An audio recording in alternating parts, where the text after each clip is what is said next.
بسم الله الرحمن الرحيم قل يا أيها الكافرون لا أعبد ما تعبدون ولا أنتم عابدون ما أعبد ولا أنا عابد ما عبدتم ولا أنتم عابدون ما أعبد لكم دينكم ولي دين بسم الله الرحمن الرحيم قل هو الله أحد الله الصمد لم يلد ولم يولد ولم يكن له كفوا أحد بسم الله الرحمن الرحيم قل أعوذ برب الفلق من شر ما خلق ومن شر غاسق إذا وقب ومن شر النفاثات في العقد ومن شر حاسد إذا حسد بسم الله الرحمن الرحيم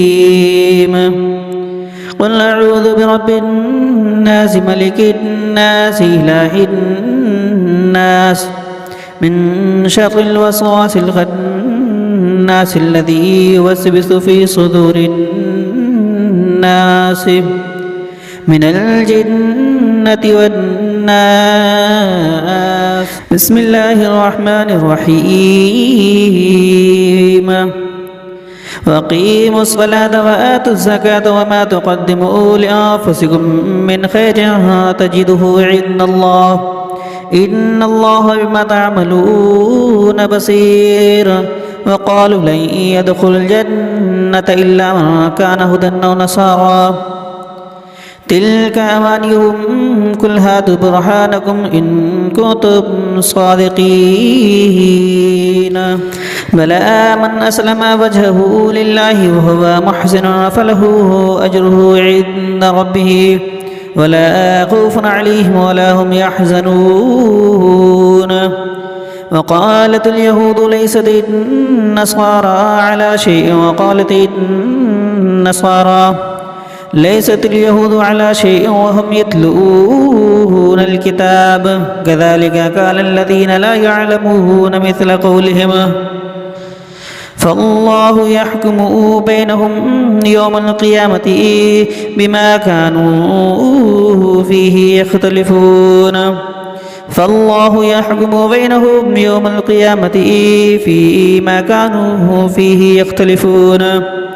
ومن أظلم ممن منع مساجد الله أن يذكر فيها اسمه وسعى في خرابها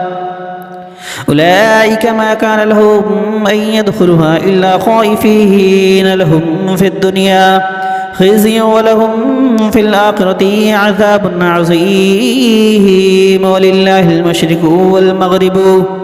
فأينما تولوا فثم وجه الله إن الله واسع عليم وقالوا اتخذ الله ولدا سبحانه بل له ما في السماوات والأرض كل له قانتون بديع السماوات والأرض فإذا قضى أمرا فإنما يقول له كن فيكون وقال الذين لا يعلمون لولا يكلمنا الله أو تأتنا آية كذلك قال الذين من قبلهم مثل قولهم تشابهت قلوبهم قد بينا الآيات لقوم يوقنون إنا أرسلناك بالحق بشيرا ونذيرا ولا تسألوا عن أصحاب الجحيم ولا ترضى عنك اليهود ولا النصارى حتى تتبع ملتهم قل إن هدى الله هو الهدى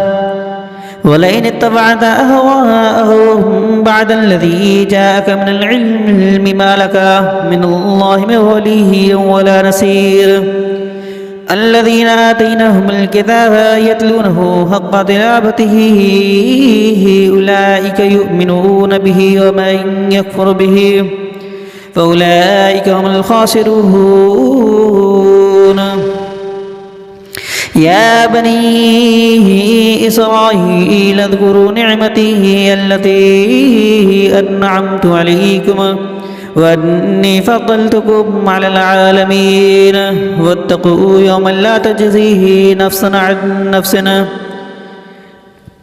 شيء ولا يقبل منها عدل ولا تنفعها شفاعة ولا هم ينصرون وإذ ابتلى إبراهيم ربه بكلماتنا فأتمهن قال إني جاعلك للناس إماما قال ومن ذريته قال لا ينال عهد الظالمين وإذ جعلنا البيت مثابة للناس وأمنا واتخذ من مقام إبراهيم مصلى وعهدنا إلى إبراهيم وإسماعيل طهرها بيتي للطائفين والعاكفين والركع السجود وإذ قال إبراهيم رب اجعل هذا بلدا آمنا وارزق أهله من الثمرات من آمن منهم بالله واليوم الآخر وما كفر فأمتعه قليلا ثم أضطره إلى عذاب النار وبئس المثير وإذ يرفع إبراهيم القواعد من البيت وإسماعيل ربنا تقبل منا إنك أنت السميع العليم ربنا وجعلنا مسلمين لك ومن ذريتنا أمة مسلمة لك وأرنا مناسكنا وتب علينا إنك أنت التواب الرحيم ربنا وابعث فيهم رسولا منهم يتلو عليهم آياتك ويعلمهم الكتاب والحكمة ويزكيهم إنك أنت العزيز الحكيم ومن يرغب عن ملة إبراهيم إلا من صفح نفسه ولقد اصطفيناه في الدنيا وإنه في الآخرة لمن الصالحين إذا قال له ربه أسلم قال أسلمت لرب العالمين وبصى بها إبراهيم بنيه ويعقوب يا بني إن الله اصطفى لكم الدين فلا تموتن إلا وأنتم مسلمون أم كنتم شهداء إذ حضر يعقوب الموت إذ قال لبنيه ما تعبدون من بعده قالوا نعبد إلهك وإله آبائك إبراهيم وإسماعيل وإسحاق إله واحد ونحن له مسلمون تلك أمة قد خلت لها ما كسبت ولكم ما كسبتم ولا تسألون عما كانوا يعملون وقالوا كونوا هدى أو نصارى تهتدوه قل بل ملة إبراهيم حنيفا وما كان من المشركين قولوا آمنا بالله وما أنزل إلى إبراهيم وإسماعيل وإسحاق ويعقوب والأسباط وما أوتي موسى وعيسى وما أوتي نبينا من ربهم لا نفرق بين أحد منهم ونحن له مسلمون فإن آمنوا بمثل ما آمنتم به فقد اهتدوا وإن تضلوا فإنما هم في شقاق فسيكفيكهم الله وهو السميع العليم صبغة الله ومن أحسن من الله صبغة ونحن له مسلمون صبغة الله ومن أحسن من الله صبغة ونحن له عابدون قل تحاجوننا تحاجوننا في الله وهو ربنا وربكم ولنا أعمالنا ولكم أعمالكم ونحن له مخلصون أما تقولون إن إبراهيم وإسماعيل وإسحاق ويعقوب والأسباط قالوا هدى أو نصارى قل أنتم أعلم أم الله ومن أظلم ممن كتم شهادة عنده من الله وما الله بغافل عما تعملون تلك أمة قد خلت لها ما كسبت ولكم ما كسبتم ولا تسألون عما كانوا يعملون سيقول السفهاء من الناس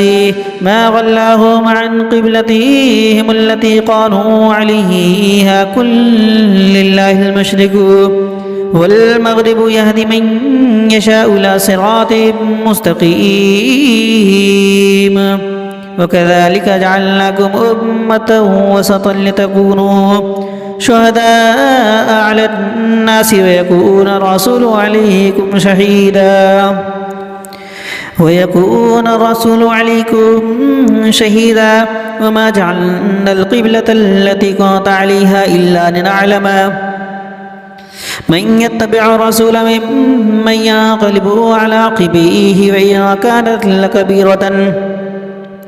إلا على الذين هدى الله وما كان الله ليضيع إيمانكم إن الله بالناس لرؤوف رحيم قد نرى تقلب وجهك في السماء فلنولينك قبلة ترضاها فول وجهك شطر المسجد الحرام وحيث ما كنتم فولوا وجوهكم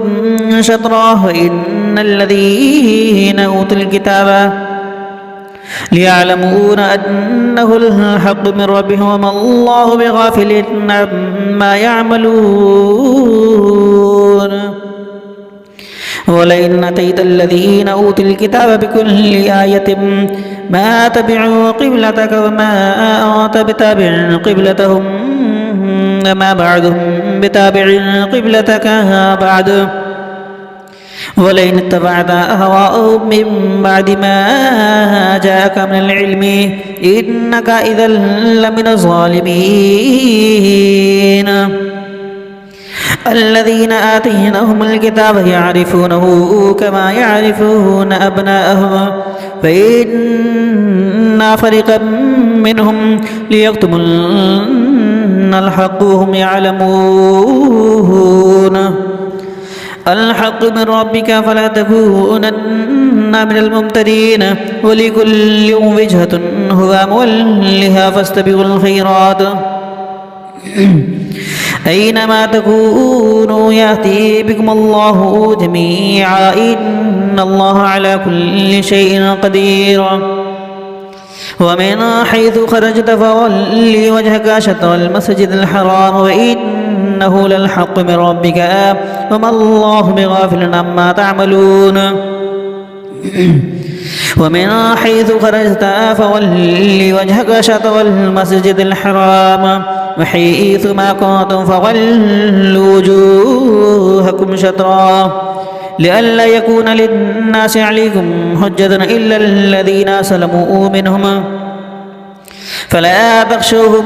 واخشوني ولأتم نعمتي عليكم ولعلكم تهتدون كما أرسلنا فيكم رسولا منكم يتلو عليكم آياتنا ويزكيكم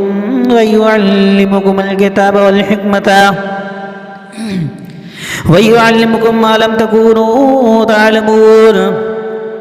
فاذكروني أذكركم واشكروا لي ولا تكفرون يا أيها الذين آمنوا استعينوا بالصبر والصلاة إن الله مع الصابرين ولا تقولوا لمن يقتل في سبيل الله أموات بل أحياء ولكن لا تشعرون ولنبلونكم بشيء من الخوف والجوع ونقص من الأموال والأنفس والثمرات وبشر الصابرين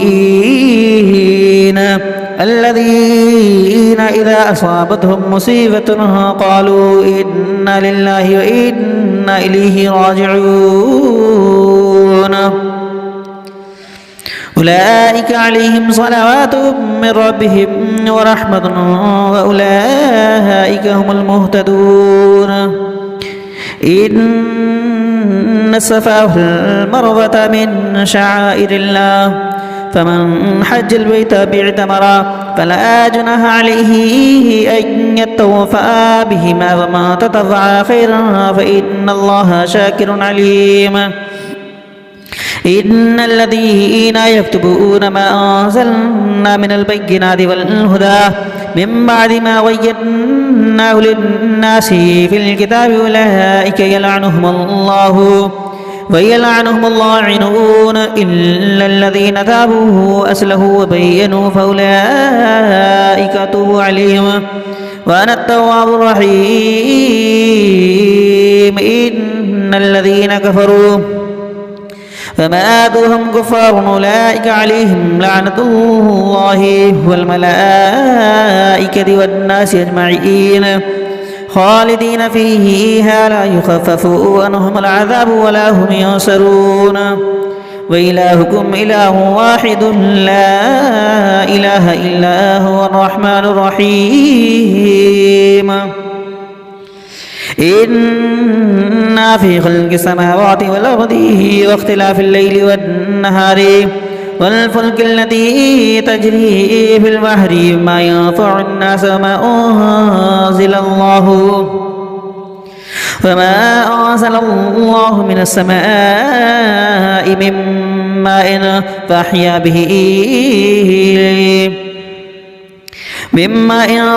به الأرض بعد موتها وبث بها من كل دابة وتصرف الرياح وساحب المسخر بين السماء والأرض لآيات لقوم يعقلون ومن الناس من يتخذ من دون الله أندادا يحبونهم كحب الله والذين آمنوا أشد حبا لله ولو يرى الذين ظلموا إذ يرون العذاب أن القوة لله جميعا وأن الله شديد العذاب إذ تبرأ الذين اتبعوا من الذين اتبعوا ورعبوا العذاب إذ تبرأ الذين اتبعوا من الذين تبعوا ورأبوا العذاب وتقطعت بهم الأسباب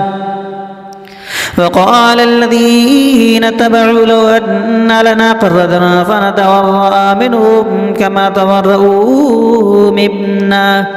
كذلك يريهم الله أعمالهم حسرات عليهم وما هم بخارجين من النار يا أيها الناس كلوا مما في الأرض حلالا طيبا ولا تتبعوا خطوات الشيطان إنه لكم عدو مبين إنما يأمركم بالسوء والفحشاء وتقولوا على الله ما لا تعلمون وإذا قيل لهم اتبعوا ما أنزل الله قالوا بل نتبع ما ألفينا عليه آباءنا ولو كان آباؤهم لا يعقلون شيئا ولا يهتدون ومثل الذين كفروا كمثل الذي ينعق بما لا يسمعون إلا دعاء ونداء ثم بكم عمي فهم لا يعقلون يا أيها الذين آمنوا كلوا من طيبات ما رزقناكم واشكروا لله إن كنتم إياه تعبدون إنما حرم عليكم الميتة والدم ولحم الخنزير وما أحل به لغير الله فمن اضطر غير باغ ولا عاد فلا إثم عليه فلا إثم عليه إن الله غفور رحيم. إن الذين يكتبون ما أنزل الله من الكتاب ويشترون به ثمنا قليلا أولئك ما يأكلون في بطونهم من النار ولا يكلمهم الله يوم القيامة ولا يزكيهم ولهم عذاب أليم. أولئك الذين اشتروا الضلالة بالهدى والعذاب بالمغفرة فما أصبرهم على النار ذلك بأن الله نزل الكتاب بالحق وأن الذين اختلفوا في الكتاب لفي شقاق بعيد. ليس البر أن تولوا وجوهكم قبل المشرق والمغرب ذلك بأن الله نزل الكتاب بالحق وإن الذين اختلفوا في الكتاب لفي شقاق بعيد. ليس البر أن تولوا وجوهكم قبل المشرق والمغرب ولكن البر من آمن بالله واليوم الآخر والملائكة والكتاب والنبيين وآتى المال على حبه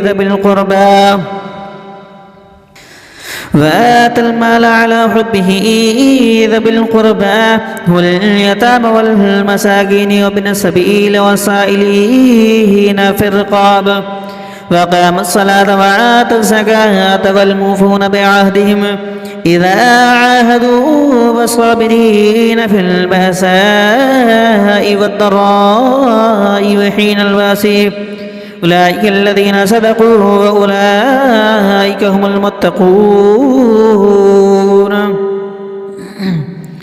يا أيها الذين آمنوا كتب عليكم القصاص في القتلى الحر بالحر والعبد بالعبد والأنثى بالأنثى فمن عفي له من أخيه شيء فاتباع بالمعروف وأداء إليه بإحسان ذلك تخفيف من ربكم ورحمة فمن اعتدى بعد ذلك فله عذاب أليم. ولكم في القصاص حياة يا أولي الألباب لعلكم تتقون. كتب عليكم إذا حضر أحدكم الموت إن ترك خيرا الوصية للوالدين والأقربين بالمعروف حقا على المتقين فمن بدله بعدما سمعه فإنما إثمه على الذين يبدلونه إن الله سميع عليم. فمن خاف من موصٍ جنفا أو إثما فأصلح بينهم فلا إثم عليه إن الله غفور رحيم. يا أيها الذين آمنوا كتب عليكم الصيام كما كتب على الذين من قبلكم لعلكم تتقون أياما معدودا فمن كان منكم مريضا أو على سفر فعدته من أيام أخرى وعلى الذين يطيقونه فدية فلا طعام مسكين فما تتبع خير فهو خير له وأن تصوموا خير لكم إن كنتم تعلمون. شهر رمضان الذي أنزل فيه القرآن هدى للناس وبينات من الهدى والفرقان فمن شهد منكم الشهر فليصمه ومن كان مريضا أو على سفر فعدة من أيام أخرى يريد الله بكم اليسر ولا يريد بكم العسر ولتكملوا العدة ولتكبروا الله على ما هداكم ولعلكم تشكرون وإذا سألك عبادي عني فإني قريب أجيب دعوة الداعي إذا دعني فليستجيبوا لي بليؤمنوا بي لعلهم يشكرون. أحل لكم ليلة الصيام الرفث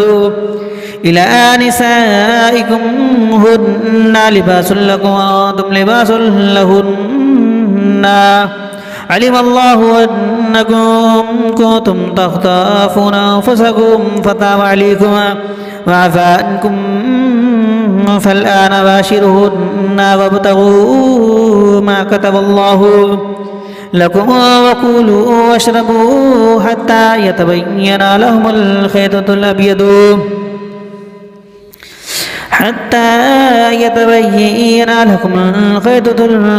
من الخيط الأسود من الفجر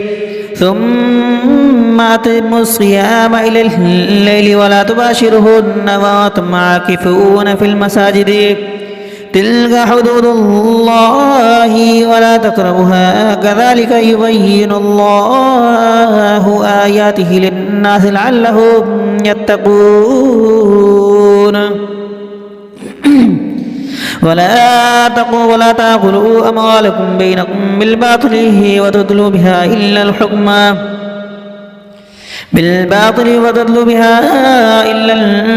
لتأكلوا فريقا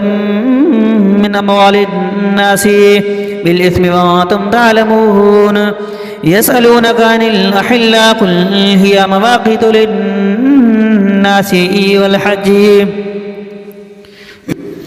وليس البر بأن تأتوا البيوت من ظهورها ولكن البر من اتقى وأتوا البيوت من أفوائها واتقوا الله لعلكم تفلحون. وقاتلوا في سبيل الله الذين يقاتلونكم ولا تعتدوا إن الله لا يحب المعتدين. واقتلوهم حيث ثقفتموهم وأخرجوهم من حيث أخرجكم والفتنة أشد من القتل ولا تقاتلهم عند المسجد الحرام حتى يقاتلكم فيه فإن قاتلكم فاقتلوهم كذلك جزاء الكافرين فإن انتهوا فإن الله غفور رحيم. وقاتلهم حتى لا تكون فتنة ويكون الدين الله فإن اهتدوا ولا عدوان إلا على الظالمين. الشهر الحرام بالشهر الحرام والحرمات قصاص فمن اعتدى عليكم فاعتدوا عليه بمثل ما اعتدى عليكم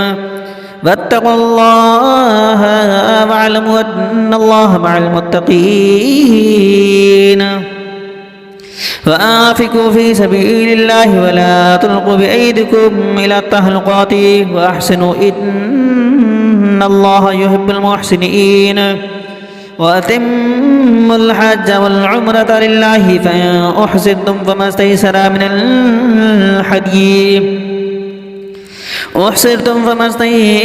الحدي ولا تحلقوا رؤوسكم حتى يبلغ الحدي محلا فمن كان منكم مريضا أو به أذى من رأسه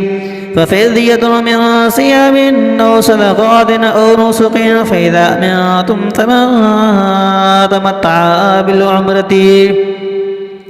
فمن تمتع بالعمرة إلى الحج فما استيسر من الحدي فمن لم يجد فصيام 3 أيام في الحج و7 إذا رجعتم